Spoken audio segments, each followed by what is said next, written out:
దేవుని వాక్యంలో నుండి అపోస్తలుల కార్యముల గ్రంథం. దేవుని వాక్యము నుండి అపోస్తలుల కార్యముల గ్రంథం 12వ అధ్యాయం 18, 19 వచనాలు చదువుకున్నాం. 18, 19 వచనాలు.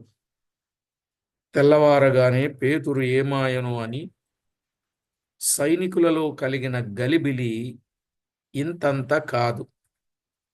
హేరోదు అతని కోసరము వెదకినప్పుడు అతడు కనబడనందున కావలి వారిని విమర్శించి వారిని చంపనాజ్ఞాపించెను. అటు తరువాత హేరోదు యూదయ నుండి కైసరకు వెళ్ళి అక్కడ నివసించెను. ప్రార్థన చేద్దాం.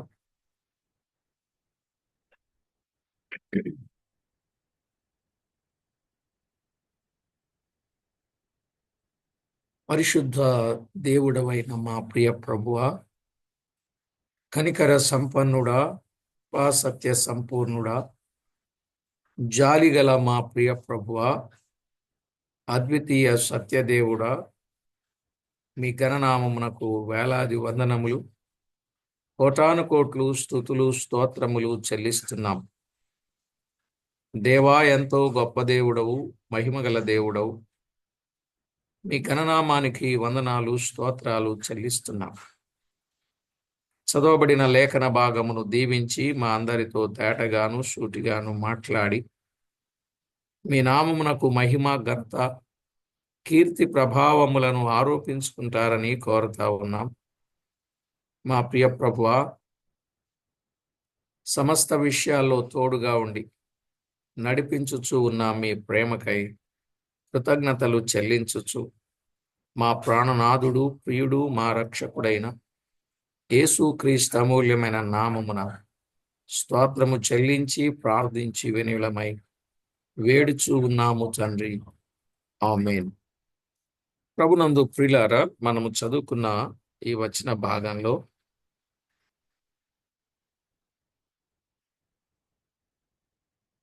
హేరోదు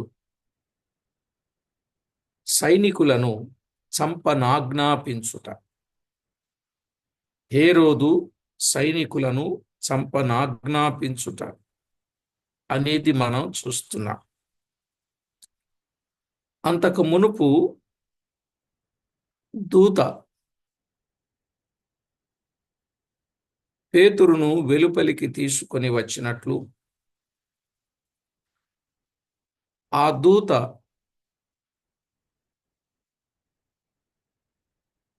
తలుపులు తెరచిన మూసిన ఎవరికీ తెలియకుండా జరిగేటట్లు దేవుడే ఆ కార్యాన్ని జరిగించాడు.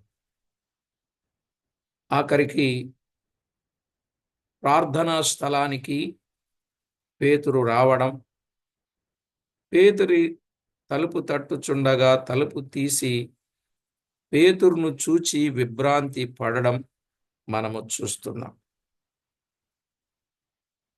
అక్కడ జరిగిందంతా వారితో చెప్పి యాకోబుకు సహోదరులకు ఈ సంగతి చెప్పుమని మరొక స్థలానికి వెళ్ళెను. ఇక్కడ యాకోబు అనగా ప్రభు సహోదరుడైన యాకోబు. చనిపోయిన యాకోబు జబదయి కుమారుడైన యాకోబు. ఇక్కడ ప్రభు సహోదరుడు 17వ వచనంలో మనము చూస్తాం. ప్రభు సహోదరుడు 15వ అధ్యాయం 13వ వచనంలో కూడా 21:18 అలాగే 1 కొరింథీ 15:7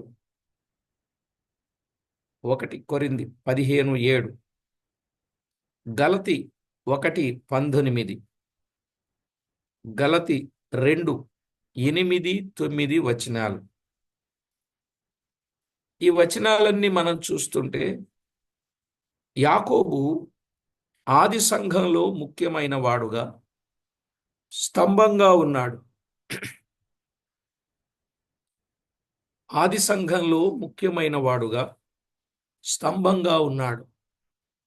యాకోబు పత్రిక వ్రాసిన వాడు ఈ యాకోబే. యాకోబు 1:1 మనం చూస్తాం. అయితే ఇప్పుడు 18, 19 వచనాలు హేరోదు సైనికులను చంపనాజ్ఞాపించుట. అక్కడున్న వచనాలలో తెల్లవారగానే పేతురు ఏమాయనని సైనికులలో కలిగిన గలిబిలి అంతా ఇంత కాదు. తలుపులన్నీ మూయబడి ఉన్నవి. కావలి వారు తలుపులకెదురుగానే ఉన్నారు. కానీ పేతురు లోపల లేడు. 5వ అధ్యాయం 22, 23 వచనాల్లో కూడా మనం చదివినప్పుడు హేరోదు వారిని చంపనాజ్ఞాపించెను అనే మాటలు చూస్తున్నాం కదా. తెల్లవారిన తరువాత పేతురును చంపాలని హేరోదు ఉద్దేశించి పేతురు తప్పించుకొని పోకుండా సైనికులను కాపలాగా ఉంచాడు. హేరోదు ఆజ్ఞ ప్రకారం సైనికులు కాపలా ఉండి పేతురును చంపించాలని అనుకొనుచుండిరి గాని ఆ హేరోదు ద్వారానే కాపలా వారు చంపబడిరి. ఒక్కని కొరకు 16 మంది చంపబడ్డారు. మన ఉద్దేశాలు, మన కోరికలు నెరవేరవు గాని దేవుని నిర్ణయ ప్రకారమే జరిగెను. నిన్న ప్రవీణ్ పగడాల గారి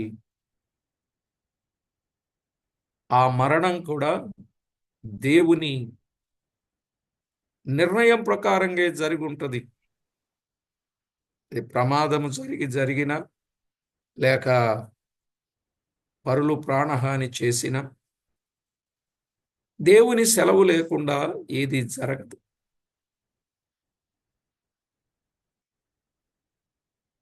సామెతల గ్రంథం 19వ అధ్యాయం 21వ వచనం. 19, 21, అలాగే 21, 30, 31, 21, 30, 31. హేరోదు ఆ తర్వాత యూదయ నుండి కైసరకు వెళ్ళి అక్కడ నివసించెను అని 19వ వచనంలో చూస్తాం. హేరోదు అతని కోసరము వెదకినప్పుడు అతడు కనబడనందున కావలి వారిని విమర్శించి వారిని చంపనాజ్ఞాపించెను. అటు తరువాత హేరోదు యూదయ నుండి కైసరకు వెళ్ళి అక్కడ నివసించెను అని చూస్తున్నాం. ఎవరి హేరోదు? హేరోదు అగ్రిప్ప. నిన్న 3 హేరోదులను చూశాం. ఒక ఆయన మహాహేరోదు, 2 ఏండ్ల మగపిల్లలందరినీ చంపినవాడు, రామాలు అంగలార్పుకు కారణమైనటువంటి వ్యక్తి. తరువాత హేరోదు అంతిప అనేవాడు. ఈ హేరోదు అంతిప అనేవాడు బాప్తిస్మం ఇచ్చి యోహాను తల కొట్టించాడు.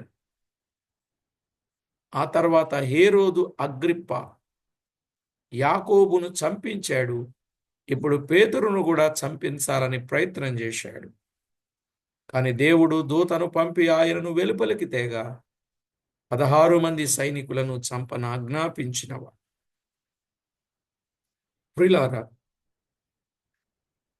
మనము చూస్తున్నాం వారి పరిస్థితి.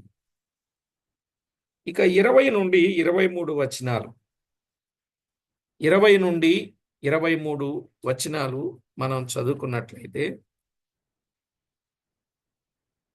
తూరీల మీదను సీదోనీల మీదను అతనికి అత్యాగ్రహము కలిగినందున వారేక మనసుతో రాజునొద్దకు వచ్చి అంతఃపురమునకు పై విచారణకర్తయగు బ్లాస్తును తమ పక్షముగా చేసుకొని సమాధాన పడవలనని వేడుకొనిరి. ఎందుకనగా రాజు యొక్క దేశము నుండి వారి దేశమునకు గ్రాసము వచ్చుచుండెను. నియమింపబడిన దినమందు హేరోదు రాజవస్త్రములు ధరించుకొని న్యాయపీఠం మీద కూర్చుండి వారి ఎదుట ఉపన్యాసము చేయగా జనులు ఇది దైవస్వరమే కాని మానవ స్వరము కాదని కేకలు వేసిరి. అతడు దేవుని మహిమపరచనందున వెంటనే ప్రభు దూత అతని మొత్తెను గనుక పురుగులు పడి ప్రాణము విడిచెను. ప్రియులారా, హేరోదు మరణమును గురించిన వార్త మనము చూస్తున్నాం. తూరీల మీదను సీదోనీల మీదను హేరోదునకు ఎందుకు అత్యాగ్రహము కలిగనో మనకు తెలియదు, అక్కడ వ్రాయబడలేదు. తూరు సీదోనుల ప్రాంతములు, అక్కడున్న ప్రజలు రాజుతో సమాధాన పడాలని ప్రయత్నం చేశారు అని వ్రాయబడింది. ఎందుకంటే రాజు యొక్క దేశము నుండి వారికి గ్రాసం అంటే తినుబండారాలు, ఆహార పదార్థాలు వారికి వస్తా ఉన్నాయి. అందువల్ల వారు సమాధాన పడవలనని ప్రయత్నించారు. అయితే అంతఃపురమునకు పై విచారణకర్తయగు బ్లాస్ట్ ద్వారా రాజుతో సమాధాన పడవలననేది వారి ప్రయత్నం అయ్యున్నది. ఇందుకోసం హేరోదు ఒక ప్రత్యేకమైన దినాన్ని ఏర్పాటు చేశాడు. ఆ దినమందు హేరోదు రాజవస్త్రములను ధరించి ఉండి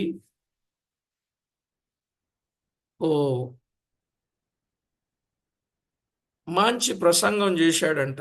ఎందుకంటే హేరోదు మంచి వక్త మరియు రాజకీయవేత్త. మంచి వక్త మరియు రాజకీయవేత్త. అతడు తన ఉపన్యాసమును ముగించినప్పుడు ప్రజలన్నారు, ఆహా, ఇది దైవస్వరమే గాని మానవ స్వరము కాదని కేకలు వేశారు. ఇది దైవస్వరమే గాని ఇది మానవ స్వరము కాదని వారు కేకలు వేశారు. హేరోదుకు ఏకైక నిజదేవుని గూర్చి పాత నిబంధన గ్రంథంలోని ఉపదేశాలు తెలుసు. దేవునికి చెందవలసిన గౌరవాన్ని స్వీకరించడానికి ఏ మనిషికి హక్కు లేదని కూడా తెలుసు. ఎవరికి? హేరోదుకు. నిర్గమాకాండం 20వ అధ్యాయం 1 నుండి 6 వచనాలు.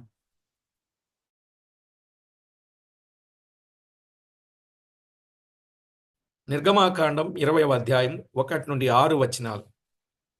ఆధిక్యత ఏదైనా కలిగినప్పుడు అది దేవుని కృపచేతనే కలిగినదని ఆయనను స్తుతించాలి గాని గర్వించకూడదండి. ఎప్పుడైనా ఏదైనా ఆధిక్యత కలిగినప్పుడు అది దేవుని కృపచేతనే కలిగిందన్నాలే తప్ప గర్వించకూడదు. ఇర్మియా గ్రంథం 9వ అధ్యాయం 23, 24 వచనాలు మనకు బాగా తెలుసు. ఇర్మియా గ్రంథం 9, 23, 24. హేరోదు ఉపన్యాసం జనులకు ఎలాగనిపించింది? ఇది దైవస్వరమే కాదు, ఇది దైవస్వరమే గాని మానవ స్వరము కాదని కేకలు వేసినప్పుడు అప్పుడు అది హేరోదు దేవుని కార్యం అని చెప్పవలసింది. ఏం చెప్పవలసిందండి? దేవుని కార్యం అని చెప్పాల్సింది. 22, 23 వచనాలు. అలాగే 28వ అధ్యాయం ద్వితీయోపదేశకాండం 28వ అధ్యాయం 58, 59 వచనాలు. 28వ అధ్యాయం 58, 59 వచనాలు. అలాగే 115వ కీర్తన మొదటి చరణం. ఏం చేయాలి? దైవస్వరం అన్నప్పుడు దేవుణ్ణి మహిమపరచాలి. కానీ ఇతడు దేవుణ్ణి మహిమపరచల. మరేం చేశాడు? దేవుణ్ణి మహిమపరచనందున దేవుని దూత అతని మొత్తెను గనుక అతడు పురుగులు పడి ప్రాణము విడిచెను. ఏమండి? దేవుని దూత మొత్తాడు, అతడు పురుగులు పడి ప్రాణము విడిచాడు. దేవుని పిల్లలకి కీడు చేయాలనుకున్న వ్యక్తులను దేవుడు ఊరుకుంటాడా? ఓ ప్రక్కనేమో నష్టము కలిగించాడు, యాకోబును ఖడ్గంతో చంపించాడు. తెల్లవారితే పేతురును కూడా చంపించాలనుకున్నాడు. సరే, అక్కడంతా అదొక విధానం. ఆ తర్వాత 16 మందిని చంపనాజ్ఞాపించాడు. సరే, ఇక్కడ అతడు ప్రసంగం చేసినప్పుడు దైవస్వరం, మానవ స్వరము కాదన్నారు. మరి అతడు దేవుణ్ణి మహిమపరచాలి కదా, దేవుని సంగతులు ఎరిగినవాడు. అలాగూ చేయక ఎంత నష్టాన్ని తెచ్చుకున్నాడు. మీరు అర్థం చేసుకోవాలి. ఇలాగా ఒకటి, దేవుని పిల్లలను చంపాలని ప్రయత్నం చేసిన, ఇతరులను చంపించే ప్రయత్నం చేసిన, దేవుణ్ణి మహిమపరచకపోయినా మరణం తథ్యం, పురుగులు పడుట తథ్యం అనే విషయాన్ని మనం చూస్తున్నాం.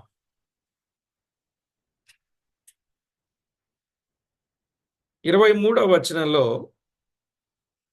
ఆ మాట మనము గమనిస్తాం. అయితే పేతురు ద్వారా గొప్ప కార్యం జరిగినప్పుడు అది దేవుని కార్యమే గాని మాదేమీ లేదని ప్రకటించారు కదా. మనం ఎరుగుదాం, పౌలు బర్నబాలు కూడా కుంటివాని స్వస్థత మా వలన కలిగినది కాదు, మేము మీలాంటి నరులమే, ఇది సృష్టికర్త అయిన దేవుడి కార్యం అన్నారా లేదండి? పేతురు అలాగే చెప్పాడు, పౌలు బర్నబాలు అలాగే చెప్పారు. దేవుడు చేసిన ఉపకారాల ద్వారా దేవుడు తన్ను బయలుపరుచుకున్నాడు గనుక దేవుని వైపు తిరుగుడని వారు చెప్పినట్లుగా చూస్తాం. 3వ అధ్యాయం అపోస్తలుల కార్యాలు 12-16 వచనాలు. 3వ అధ్యాయం 12-16 వచనాల్లో పేతురు యోహానుల దేవుని ద్వారా జరిగించిన కార్యం. అలాగే 14వ అధ్యాయం 11-18 వచనాలు పౌలు బర్నబాల ద్వారా జరిగించిన కార్యం. దైవ భక్తులకు, భక్తులు కాని వారికి ఎంత తేడా ఉన్నదో చూడండి. దైవ భక్తులకు, భక్తులు కాని వారికి ఎంత తేడా ఉన్నదో. కనుక మనము దేవుని గూర్చి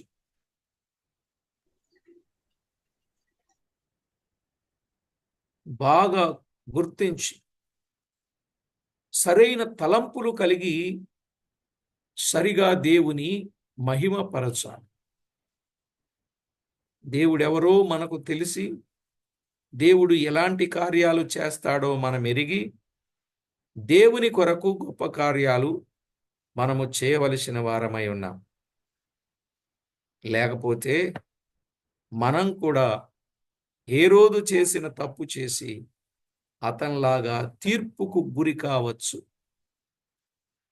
చాలాసార్లు నన్ను గొప్ప చేయలేదు, నన్ను గణపరచలేదు, నన్ను హెచ్చించలేదు, నా గురించి పొగడలేదు అని రకరకాలుగా మాట్లాడుతూ ఉంటారు. దయచేసి ఎప్పుడు కూడా మనం పొగిడించుకోకూడదు. ప్రభువే అనేకులు మిమ్మును కొనియాడునప్పుడు మీకేమున్నదన్నాడు? శ్రమ అని చెప్పలే? అనేకులు మిమ్మును కొనియాడునప్పుడు మీకు శ్రమ. కనుక మనం ఘనపరుచుకోవాలని ఎప్పుడూ చూడకూడదండి. ప్రభువును ఘనపరిచేటట్లుగా దేవుని కొరకు గొప్ప కార్యాన్ని మనం చేసేవారంగా ఉండాలి.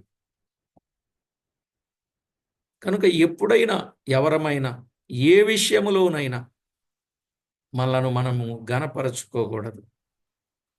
సహజంగా ఎక్కువ మందిలో ఉండే ఆలోచన, ఇతరులు ఏదైనా విమర్శిస్తే కృంగిపోతారు, ఘనపరిస్తే పొంగిపోతారు. నిజమా కాదా? లేని అబద్ధం చెప్పి కూడా ఘనపరుచుకోవాలి అనే ప్రయత్నాలు కూడా చాలా మంది చేస్తారు. దయచేసి అట్లాంటి వారంగా మనం ఎన్నడూ ఉండకూడదు. హేరోదు ఎంతో ఎక్కువగా బాధపడి చనిపోయాడని చరిత్ర తెలుపుతుందండి. ఎంతో ఎక్కువగా బాధపడ్డాడు. అతడు గాలిని విత్తి సుడిగాలి అను పంట కోశాడు. గాలిని విత్తి సుడిగాలి అనే పంటను కోశాడు. అంటే అతడు యాకోబును చంపించాడు.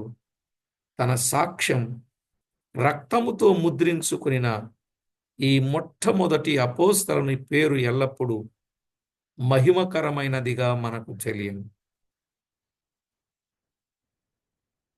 హేరోదు నామం అవమానకరమైనదని మనము గ్రహింపవచ్చు. మనుషుడు ఏమి విత్తునో ఆ పంటనే కోస్తాడు అనడానికి ఇది కూడా ఒక సాదృశ్యం. ఏమంటారు?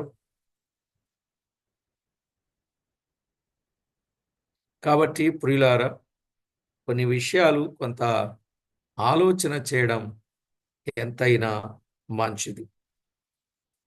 ఇక 24, 25 వచనాలు చదువుకున్నాం. 24, 25 వచనాలు. దేవుని వాక్యము ప్రబలమై వ్యాపించుచుండెను. బర్నబాయు సౌలును తమ పరిచర్య నెరవేర్చిన తరువాత మార్కను మారుపేరు గల యోహానును వెంటబెట్టుకుని యెరూషలేము నుండి తిరిగి వచ్చిరి. యెరూషలేము నుండి తిరిగి వచ్చిరి. ఈ 24, 25 వచనాలు బర్నబా సౌలు తమ పరిచర్య నెరవేర్చి తిరిగి వచ్చుట.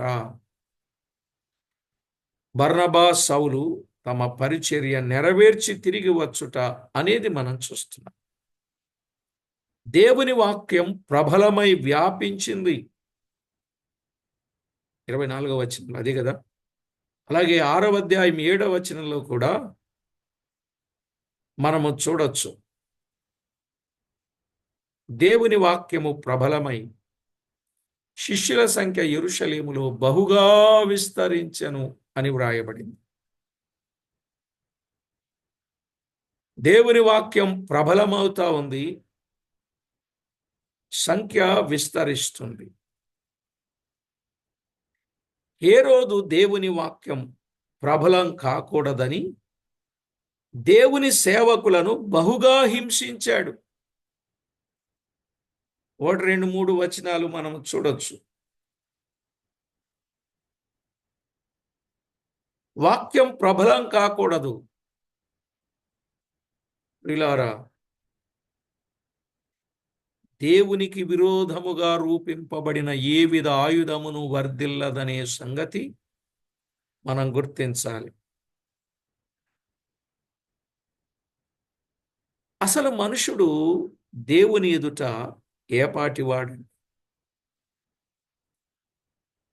ఏపాటివాడు?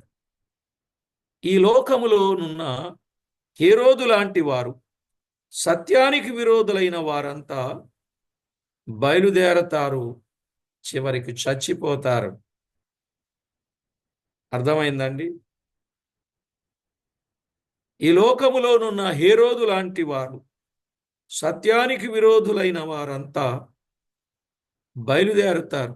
ఎంతో మంది బయలుదేరతారు, చివరికి చచ్చిపోతారు. దేవుని వాక్కు దాని పని కొనసాగిస్తూ అనంతంగా సుస్థిరంగా ఉంది. మత్తయి సువార్త 24:35, మత్తయి 24:35, కీర్తన 37, 35, 36 చరణాలు, యెషయా 40వ అధ్యాయం 6-8 పౌలు బర్నబాలు అన్యుల సంఘములలో ఇయ్యబడిన వరములను గూర్చి యెరూషలేము వారికి తెలియజేశారు. పౌలు బర్నబాలు అన్యుల సంఘములలో ఇయ్యబడిన వరములను గూర్చి యెరూషలేము వారికి తెలియజేశారు. ఆ తర్వాత పౌలు బర్నబాలు అంతియోకయకు తిరిగి వచ్చిరి అనే మాట చూస్తాం.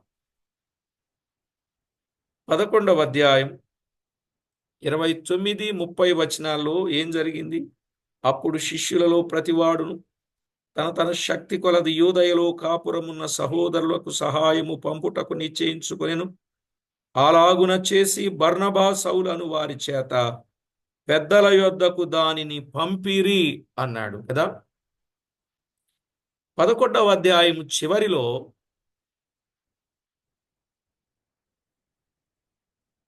వారికి కలిగినది తీసుకొని వచ్చి పెద్దలకివ్వగా ఆ పెద్దలు వీరిద్దరిని బాధ్యులుగా అప్పగించి వీరిద్దరి చేత పంపి అక్కడ పంచి రావటానికి. అందుకే చెప్పాడు, వారు తమ పరిచర్య నెరవేర్చిన తర్వాత అన్నాడు. 11వ అధ్యాయం ఆఖరి వచనములో వారిని పంపారు. 12వ అధ్యాయం ఆఖరి వచనంలో వారు పని ముగించుకొని వచ్చారు. సౌలు యోహానును వెంటబెట్టుకుని యెరూషలేము నుండి తిరిగి వచ్చిరి. యోహాన్ అంటే ఎవరు? మార్కు. యోహానుకు మరొక పేరు మార్కు, మార్కు మరో పేరు యోహాను. ఈ యోహానును గురించి మనం తర్వాత చూద్దాం. ఈ అపోస్తలుల కార్య గ్రంథమందు లోకములో దేవుని కొరకు మనమెట్లు జీవించగలమో సంగతులను తేటగా మనము చూడగలం. గనుక ప్రభునందు ప్రియులారా, వాస్తవికమైన సత్యాలు ప్రతి ఒక్కరూ గుర్తించి ప్రభువుకెంతో మహిమను ఆపాదించవలసిన వారమై ఉన్నామని ప్రభు పక్షముగా ప్రేమతో మీకు మనవి చేస్తూ ఉన్నాను.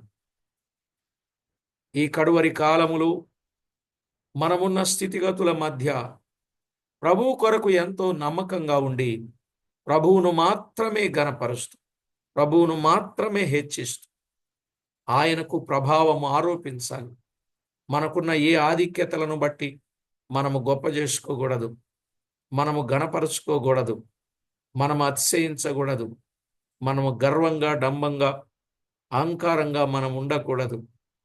ఎంత తగ్గించుకొని ఉంటే అంత మంచిది, ఎంత తగ్గించుకొని ఉంటే అంత మంచిది అని బైబిల్ గ్రంథంలో చాలా స్పష్టంగా మనము చూడగలం. కాబట్టి ప్రభునందు ప్రియులారా, పరిశుద్ధ గ్రంథమైన బైబిల్లో దావీదు లాంటి తగ్గింపు మనకు ఉండాలి. ఆయన చెప్పిన 7 మాటలేంటో తెలుసా అండి? సమూయేలు గ్రంథంలో ఎంత తగ్గింపు కలిగిన వాడుగా చెప్పాడంటే, 1 నేనేపాటి వాడను, 2 నేనెంతటి వాడను, నేనేపాటి వాడను, నేనెంతటి వాడను, 3 నేను దరిద్రుడను అన్నాడు, 4 నేను ఎన్నిక లేని వాడను అన్నాడు, ఎన్నిక లేని వాడను అన్నాడు, 5 చచ్చిన కుక్కను అన్నాడు, చచ్చిన కుక్కనన్నాడు, 6 మిన్నల్లిని అన్నాడు, మిన్నల్లిని అన్నాడు, 7 కౌజు పిట్టను అన్నాడు, కౌజు పిట్టను. కౌజు పిట్ట అంటే ఎలాంటిదో తెలుసా అండి? తాను పెట్టని గుడ్ల మీద పొదుగుద్దది కౌజు పిట్ట. అంటే స్వయంగా నేనేమి సంపాదించుకోలేని పరిస్థితి కలిగిన వాడను అని మాట్లాడాడు. అసలు ఆయన తగ్గింపును బట్టే దేవుడు ఎంత హెచ్చించాడో మరో 7 మాటలు నిన్న బైబిల్ కాలేజీలో చెప్పడం జరిగింది భక్తుల జీవితంలోనూ.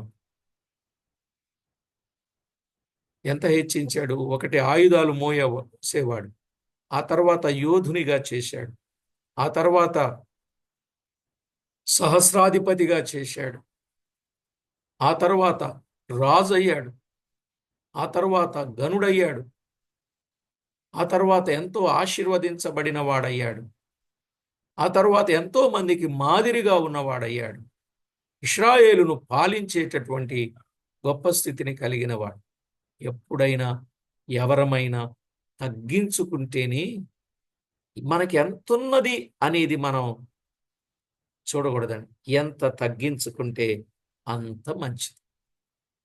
అలాగున తగ్గించుకొని దేవునికి ఎంతో మహిమ తేవాలని ప్రేమతో మనవి చేస్తూ ప్రార్థన చేసుకుందాం. పౌలు బర్నబాలు పని కొరకు అప్పగింపబడి వెళ్ళారు. పని చేసుకుని పరిచర్య ముగించుకుని వారు వచ్చారు. ప్రియులారా, అప్పగించబడిన పని ఏదైనా మనము నమ్మకంగా చేయాలి.